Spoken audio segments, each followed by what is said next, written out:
প্রিয় শিক্ষার্থীবৃন্দ, তোমাদেরকে আরেকটি ক্লাসে স্বাগতম জানাচ্ছি।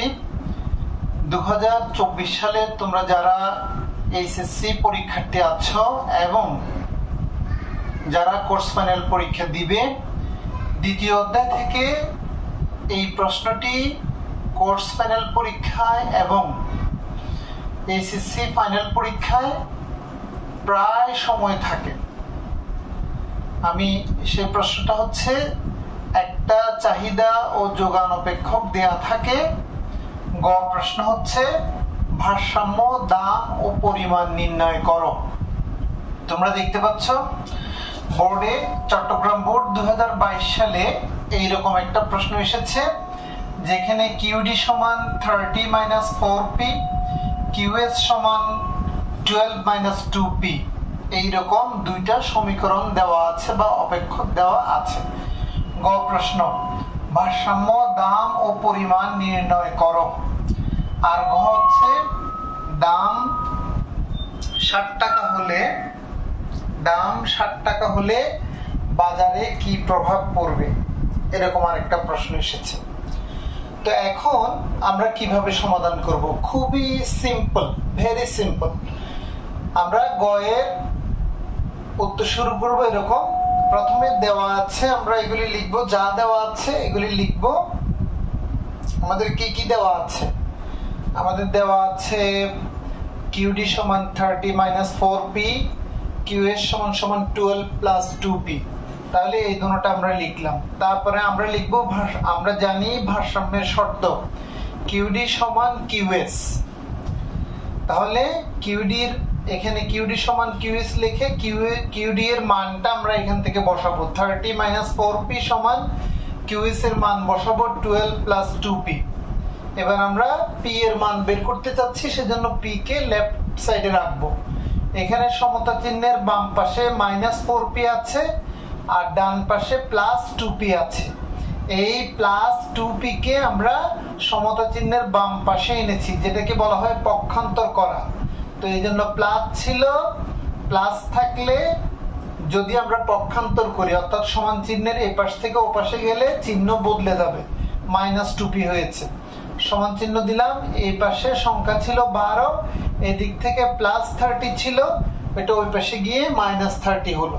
তাহলে আমরা লিখলাম পক্ষান্তর করে। এখন -4p - 2p যোগ করলে পাবো -6p।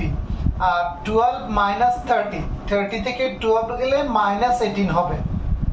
বিয়োগের নিয়ম হচ্ছে বিয়োগ করবা বড় সংখ্যার সাইন। এখানে 30 সাইন মাইনাস, সেজন্য মাইনাস সাইন আসবে।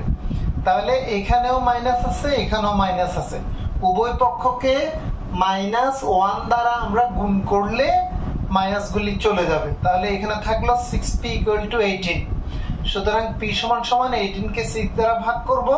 কাটাকাটি করতে পারি, না করেও মান আমরা লিখতে পারি 3। এখানে খেয়াল রাখো, p এর উপর একটা বার দিয়েছি আমরা, বার দ্বারা ভারসাম্য বোঝায়। তাহলে p বার ভারসাম্য দাম 3।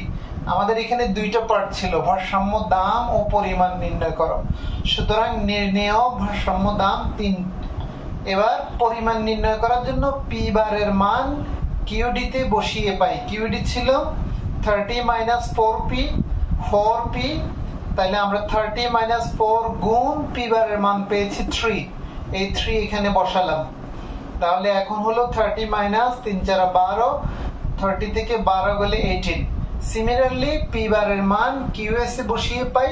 কিউএস সমান ছিল 12 + 2p, এটা লিখলাম 12 + 2 × 3, 2 × 3। এই p এর মান এখানে 3 পেয়েছি, এটা বসালাম।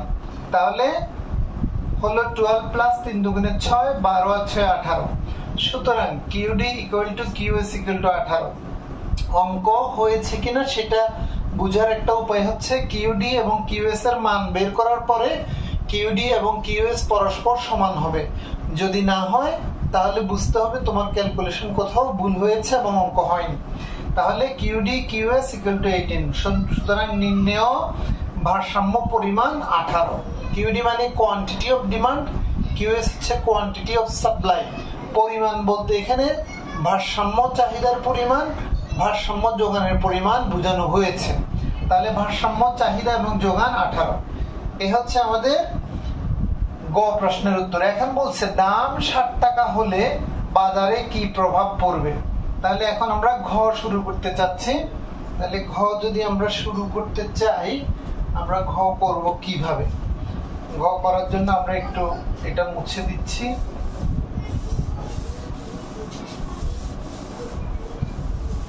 আচ্ছা, মুছে দিলাম। দেওয়ার পরে আমরা ঘ শুরু করব এরকম ভাবে। দেওয়া আছে বা প্রশ্ন মতে যে কোনো একটা লিখলে হবে। পি সমান এখন হচ্ছে 7,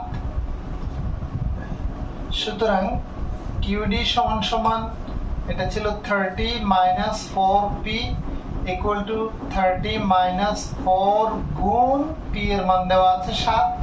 আচ্ছা, আমি এটা ইংরেজিতে লিখলাম 7, তাহলে এটা 7, তাহলে 30 মাইনাস 4 7 28 ইকুয়াল টু 2।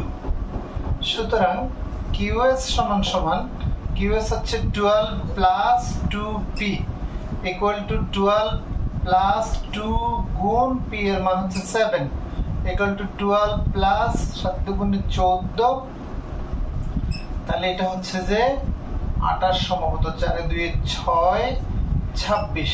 তাহলে আমরা দেখতে পাচ্ছি 60 টাকা দামে কিউডি বা চাহিদার পরিমাণ হচ্ছে 2 একক, কিউএস বা যোগানের পরিমাণ হচ্ছে 26 একক। তাহলে আমরা কি বুঝতে পারছি? সুতরাং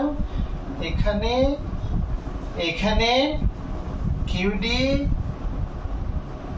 is less than QS, QS বড় কিউডি ছোট, অথবা কেউ উল্টাও লিখতে পারবা, এরকমও লিখতে পারবা QS is greater than QD, দুটাই ঠিক আছে।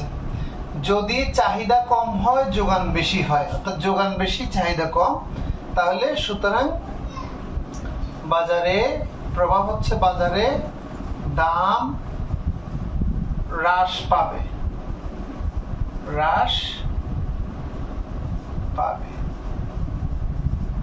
বাজারে দাম হ্রাস পাবে। আর যদি দেখো যে কিউডি কিউএস এর মান বের করার পরে কিউডি বড় হয়েছে কিউএস ছোট হয়েছে এরকম মানও আসতে পারে, তখন লিখবা দাম বৃদ্ধি পাবে, শেষ 4 নম্বরের উত্তর। তাহলে কখন বৃদ্ধি পাবে? যদি চাহিদা বেশি হয় যোগান কম হয়। কখন হ্রাস পাবে? যদি যোগান বেশি হয় চাহিদা কম হয়।